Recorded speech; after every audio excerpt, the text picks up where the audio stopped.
কেঁদে উঠলেন, ইয়া রাসূলুল্লাহ, ইয়া হাবিবাল্লাহ, হুজুর আমাদের উপায় কি হবে?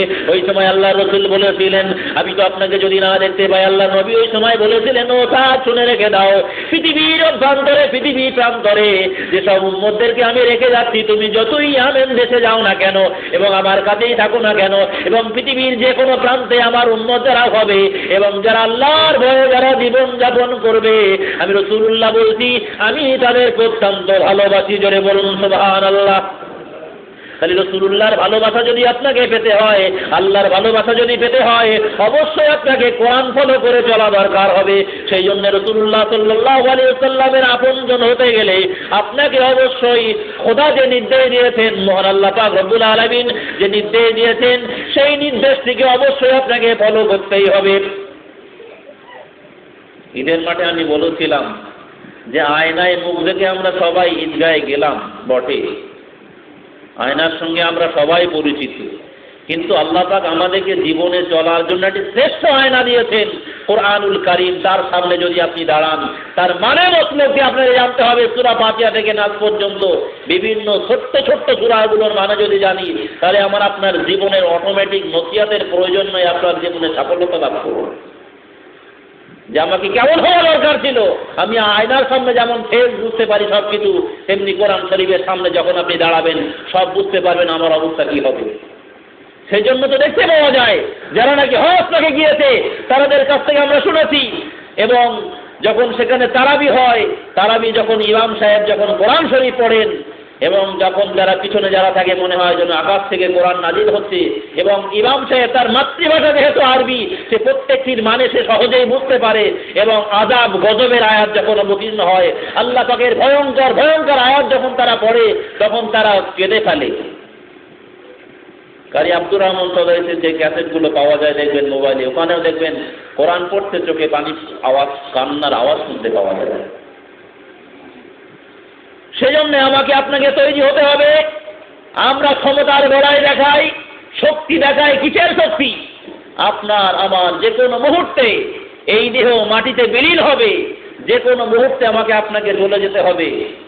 সেজন্যই দুনিয়াতে আল্লাহ পাক রব্বুল আলামিন যে নির্দেশ আমাদেরকে দিয়েছেন, সেই নির্দেশগুলো পালন করেই জীবনযাপন করতে হবে যতটা আপনি পারেন। সর্বপ্রথম আপনাকে ফরজ হুকুম পালন করতে হবে। এই কথাটা আমি প্রত্যেক জায়গায় বলে থাকি। আজকে সমাজ অধঃপতনের অন্যতম কারণ, আমরা ফরজ মানি না, ওয়াজিব মানি না, সুন্নত মানি না, নফল নিয়ে মারামারি করি। সেই জন্য আজকে মুসলিম জাতির অধঃপতনের অন্যতম কারণ। আপনাকে প্রথম ফরজ হুকুমগুলো মানতে হবে, তারপর ওয়াজিব, তারপর সুন্নত, তারপর আপনি নফল। নফল আপনি যদি নাও পালন করেন কোনো গুনাহ নেই। আমরা নফল নিয়ে মারামারি করছি। সেজন্যই আমাকে আপনাকে জীবনে চলার পথ স্বচ্ছ রাখতে হবে, যে আমি যে কাজ করছি আল্লাহ সন্তুষ্ট আছে তো, আমার রাসূল আমার প্রতি সন্তুষ্ট আছে তো, সেটা একটু খেয়াল করুন। মনে রাখবেন, এই পৃথিবী থেকে আমাদেরকে বিদায় দিতে হবে প্রত্যেককে। যে যেখানেই যাক না কেন, যদি কাউকে পুড়িয়েও ফেলা হয়, তারও কিন্তু অবশ্যই তার হিসাব হবে। আবু হুরায়রা রাদিয়াল্লাহু তাআলা আনহু থেকে বর্ণিত একটি হাদিস রয়েছে, একজন সাহাবী অত্যন্ত পাপ করেছিল, গভীর অপরাধ করার কারণে তার মনের মধ্যে গভীর অনুশোচনা হলো, আমি যদি এই মুহূর্তে মারা যাই, নিশ্চিত নির্ঘাত আমাকে শাস্তি দেওয়া হবে। সেই জন্য সে ওয়াসিয়াত করে গেল, সেই জন্য তার ছেলেদেরকে বলে গেল, আমি যদি মারা যাওয়ার পরে আমার অংশ, আমার সমস্ত দেহটা তোরা পুড়ে জ্বালিয়ে ছারখার করে দিবি, এবং এক অংশ তোরা হাওয়ায় উড়িয়ে দিবি, আর এক অংশ তোরা সমুদ্রের উপরে ভাসমান করে সমুদ্রে তোরা ফেলে দিবি।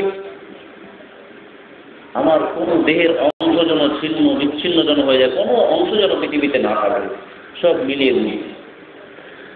হাদিস শরীফের কথা বলছি, আল্লাহ পাক রব্বুল আলামিন ওই বান্দাকে জীবিত করবেন কিভাবে? আল্লাহ পাক রব্বুল আলামিন যখন কোনো কিছু করতে ইচ্ছা করেন, ইজা আরাদা শাইআন আইয়াকুনা লাহু কুন ফায়াকুন, আল্লাহ পাক রব্বুল আলামিন কোনো কিছু যখন করতে ইচ্ছা করেন, তখনই তিনি শুধু বলেন হে হয়ে যাও, বলার সঙ্গে সঙ্গে সেটি হয়ে যায়। জোরে বলুন সুবহানাল্লাহ।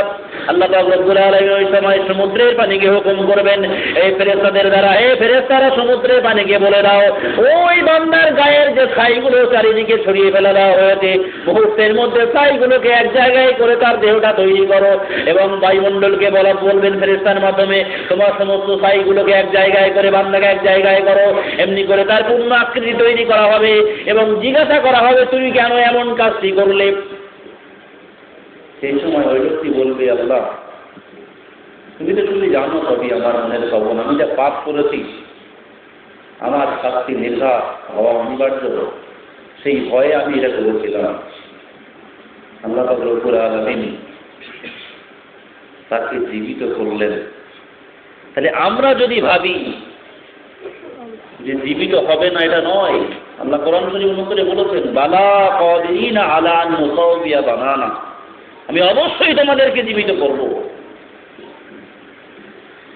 বিশ্বনবী জনাবে মুহাম্মদুর রাসূলুল্লাহ সাল্লাল্লাহু আলাইহি ওয়াসাল্লামের কাছে যখন কাফের মুশরিকরা এসে জিজ্ঞাসা করেছিল, ইয়া রাসূলুল্লাহ, ইয়া হাবিবাল্লাহ, হুজুর আমাদের ইয়া রাসূলুল্লাহ, হে আল্লাহর রাসূল আপনি বলুন, আমাদের পূর্বপুরুষ যারা মারা গিয়েছে, ইতিপূর্বে যারা অনেক দিন হয়েছে, দীর্ঘদিন হয়ে গিয়েছে, মরার পরেও যাদের হাড় হাড্ডি মাটির সঙ্গে মিশে গিয়েছে, এরপরে নতুন করে কেমন করে জীবিত হবে? ওই সময় আল্লাহর নবী বলেছিলেন, কোরআন শরীফের আয়াত আল্লাহ পাকের পক্ষ থেকে যখন তিনি বলেছিলেন, কুলকুন ইজারাতান আও হাদিদান আও খালকান মিম্মা ইয়াকবুরু ফি সুদুরিকুম, এ পৃথিবীর মানব মণ্ডলী তোমরা শুনে রেখে দাও, মৃত্যুর পরে মাটির সঙ্গে মিশে যাওয়া নয়, মৃত্যুর পরে যদি কোনো ব্যক্তি কঠিন পদার্থ হয়ে যায় কিংবা যদি ইস্পাত হয়ে যায়, লোহা হয়ে যায়, এরপরে আল্লাহ পাক রব্বুল আলামিন বললেন, হে পৃথিবীর মানব মণ্ডলী তোমাদেরকে আমি অবশ্যই জীবিত করব। আজকে ইসলামকে বোঝা আরো সহজ হয়েছে।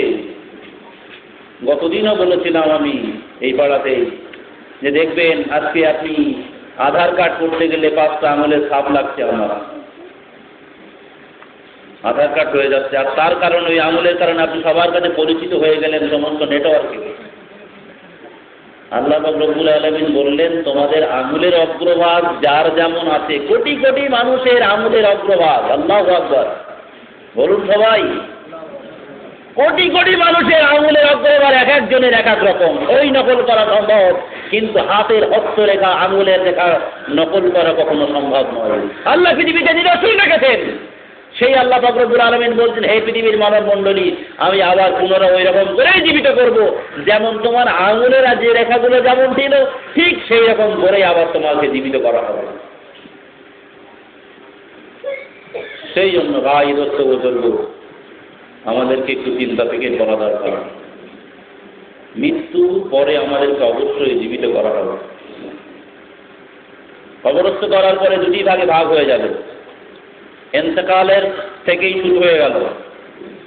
ইমানদার ব্যক্তি যখন ইন্তেকাল করে, আল্লাহওয়ালা মানুষ যখন ইন্তেকাল করে, যার মধ্যে ঈমান রয়েছে, আল্লাহর প্রতি অখণ্ড বিশ্বাস যার রয়েছে, সেই ব্যক্তি যখন ইন্তেকাল করে তার জন্যে আল্লাহ পাকের রহমতের ফেরেশতারা, জিবরাইল ফেরেশতা সহ চলে আসে এবং বেহেশত থেকে রেশমের পোশাক, সুগন্ধি আতর নিয়ে আসে। জোরে বলুন সুবহানাল্লাহ। জিবরাইল ফেরেশতা একদম মৃত ব্যক্তির কাছে চলে যায়, যার জানটা কবর করবে, আর অন্যান্য ফেরেশতারা সব সাইডে আতর সুগন্ধি নিয়ে অপেক্ষা করে। তখন জিবরাইল আজরাইল আলাইহিস সালাম সেখানে দাঁড়িয়ে তখন ঈমানদার ব্যক্তিকে বলেন, ইয়া আইয়াতুহান নাফসুল মুতমাইন্নাহ, হে প্রশান্ত আত্মা। প্রশান্ত আত্মা কেন বলা হয়? আল্লাহওয়ালা ঈমানদার মানুষরা সবসময় প্রশান্ত আত্মারই হয়। জোরে বলুন সুবহানাল্লাহ। যা ইনকাম করে তাতেই সন্তুষ্ট, আলহামদুলিল্লাহ, এরা প্রশান্ত অন্তরের। আল্লাহ আমাকে যা দিয়েছেন, আল্লাহ আমার তার দরবারে কোটি কোটি শুকরিয়া। এটা পৃথিবীর সবচেয়ে বড় ধনী লোক বিল ক্লিন্টন,